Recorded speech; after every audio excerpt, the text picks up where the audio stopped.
आपका स्वागत है स्पिरिचुअल फैक्ट चैनल पर। इस एपिसोड में हम आज जानेंगे भगवान शिव की बेटी अशोक सुंदरी के बारे में। तो चलिए शुरू करते हैं। भगवान शिव, जिन्हें महादेव के रूप में भी जाना जाता है, को आमतौर पर उनके दो पुत्रों भगवान गणेश और भगवान कार्तिकेय के पिता के रूप में जाना जाता है। हालांकि हिंदू शास्त्रों और पुराणों में शिवजी की बेटी का उल्लेख भी मिलता है। इस संदर्भ में सबसे प्रमुख नाम अशोक सुंदरी का है। अशोक सुंदरी का उल्लेख मुख्य रूप से पद्म पुराण और अन्य लोक कथाओं में किया गया है। कथा के अनुसार पार्वती माता ने एक बार अपनी इच्छानुसार एक पुत्री की कामना की। उन्होंने कल्प वृक्ष के नीचे तपस्या की और वहां से एक कन्या का निर्माण किया। उस कन्या का नाम अशोक सुंदरी रखा गया, जिसका अर्थ होता है अशोक, जो शोक से मुक्त हो, और सुंदरी, सुंदरता। यह नाम इसलिए रखा गया क्योंकि उनके जन्म के बाद माता पार्वती का शोक समाप्त हो गया था। अशोक सुंदरी की एक महत्वपूर्ण कथा है जिसमें उनके विवाह का उल्लेख मिलता है। इस कथा के अनुसार उन्हें राजा नहुष से विवाह के लिए नियत किया गया था।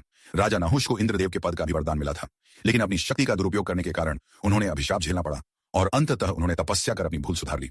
कथा के अनुसार अशोक सुंदरी और नहुष का विवाह हुआ और उनके पुत्र ययाति हुए, जो प्रसिद्ध पूर्ववंशी राजाओं के पूर्वज थे।